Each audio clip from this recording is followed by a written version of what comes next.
नमस्कार मित्रों, मैं वीके सर अपने YouTube चैनल एग्ज़ाम मंत्रा में आपका पुनः स्वागत करते हैं।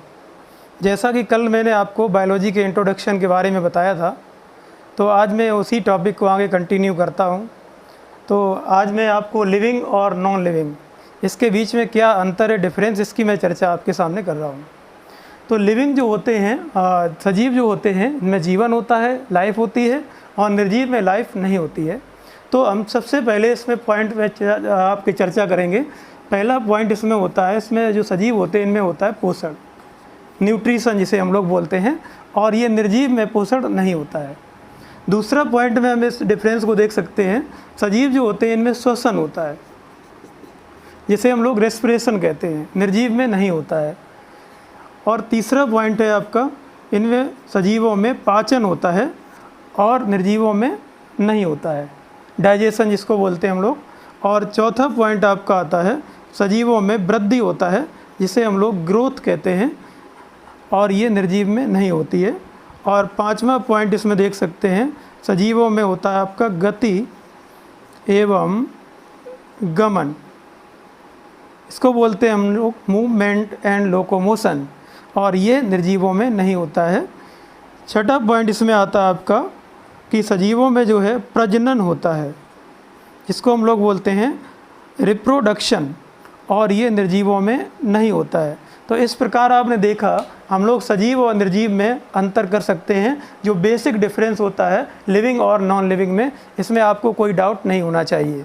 जैसे आपका पहला पॉइंट आपका न्यूट्रिशन है, दूसरा आपका रेस्पिरेशन है, और तीसरा आपका डाइजेशन है, और चौथा आपका वृद्धि जिसको ग्रोथ बोलते हैं, पांचवा आपका गति एवं गमन है, इसको मूवमेंट एंड लोकोमोशन बोलते हैं, और छठा आपका प्रजनन है, जो कि आपका लिविंग में होता है, नॉन लिविंग में नहीं होता है। तो ये आपने देखा है। इसके बाद नेक्स्ट पॉइंट इसमें हम देखेंगे, सजीवों में जो आपका होता है अनुकूलन, जिसको हम लोग कहते हैं एडप्टेशन। सजीवों में होता है अनुकूलन, एडप्टेशन, और ये निर्जीवों में नहीं होता है। इस अनुकूलन जो होता है किसी जीव के चारों ओर जिसमें वो रहता है, अपने आप को एडॉप्ट करता है, वो सारी चीज़ें हमारे अनुकूलन के अंतर्गत आती हैं।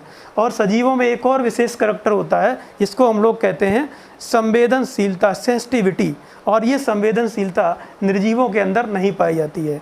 तो ये आपका बेसिक डिफरेंस हो गया लिविंग और नॉन लिविंग के बीच में। इससे आपके क्वेश्चन पूछे जाते हैं, तो आप यहाँ से क्लियर कर सकते हैं।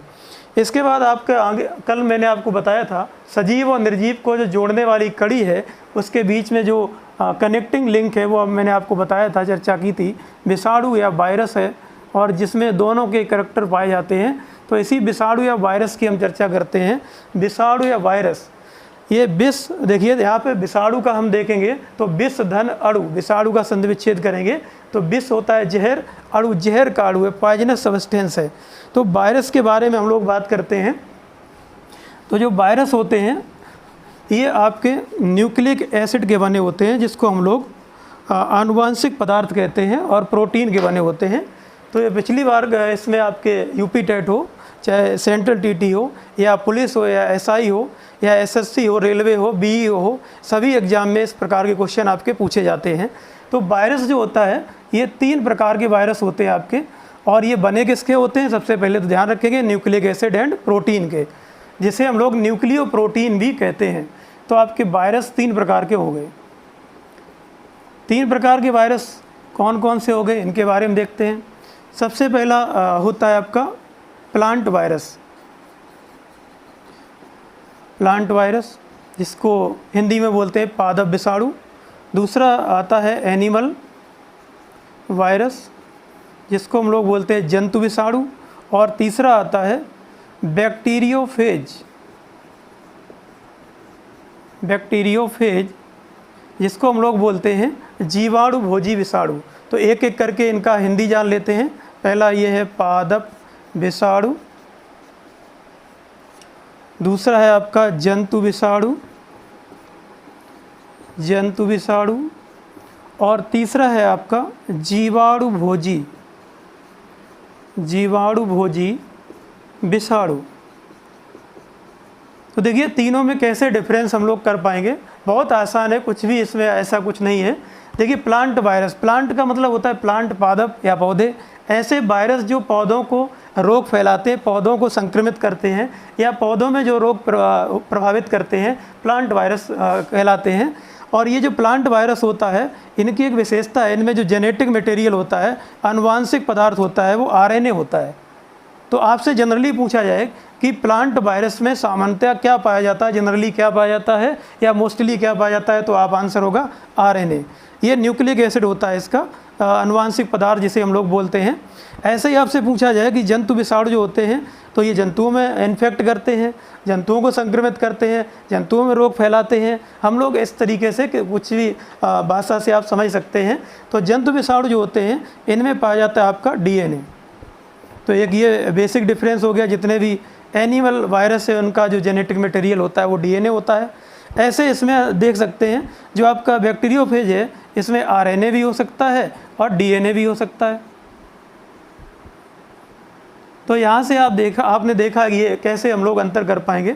लेकिन एक वायरस ऐसा है जिसको हम लोग बोलते हैं TMB, टोबैको मोज़ेक वायरस। ये ऐसा वायरस है जिसमें आरएनए नहीं होता है, इसमें होता है डीएनए। तो ये एक्सेप्शनल केस है आपका, एक्सेप्शनल अपवाद स्वरूप केस है आपका। तो आपसे पूछा जाए, सभी प्लांट वायरस में मोस्टली आरएनए पाया जाता है, लेकिन TMB जो प्लांट वायरस है, टोबैको, तंबाकू आप जानते होंगे, टोबैको मोज़ेक वायरस में आरएनए के स्थान पर क्या होता है, डीएनए होता है। और ऐसे ही जो जंतु विषाणु हैं, इनमें डीएनए होता है, लेकिन इसमें भी कुछ अपवाद हैं। जैसे आपका एड्स का वायरस है, ठीक, इन्फ्लुएंजा का वायरस है, इनमें आपका होना चाहिए डीएनए, लेकिन होता है इनमें आरएनए। तो ये भी एक्सेप्शनल केस है, इसको भी याद रखेंगे। और अब आते हैं हम लोग बैक्टीरियोफेज पर। तो नाम से ही स्पष्ट है, देखिए इसमें जीवाणु भोजी विषाणु, ऐसे विषाणु जिनका भोजन जीवाणु। तो ऐसे वायरस जो जीवाणु जिनका भोजन है, जो जीवाणुओं को खाते हैं। अंग्रेजी में भी समझ सकते हैं, फेज मीन्स होता है विषाणु, बैक्टीरिया को खाने वाले विषाणु। तो बैक्टीरिया को खाने वाले विषाणु को क्या कहते हैं, बैक्टीरियोफेज। तो आप क्लियर हो गया होगा, ये ऐसे विषाणु हैं जो बैक्टीरिया को खाते हैं। और ये कहाँ पाए जाते हैं, जो गंगा का पानी है आपका, तो वहाँ पर ये गंगा जल में पाए जाते हैं। और गंगा के पानी को ख़राब होने से बचाते हैं कौन, बैक्टीरियोफेज। तो बैक्टीरियोफेज जो होते हैं, इनके लिए अनुकूल वातावरण है, वहीं पाए जाते हैं, और ये गंगा के पानी को ख़राब होने से बचाते हैं या गंगा के पानी को साफ़ करते हैं। ठीक है, तो इनका ध्यान रखेंगे। तो इस प्रकार आपने देखा पूरा जो वायरस है, ये आपका पूरा टॉपिक यहाँ पर हो गया है। और इसके बाद हम लोग चर्चा करेंगे अगले नेक्स्ट वीडियो में। तब तक के लिए ठीक है, नमस्कार, फिर मिलते हैं।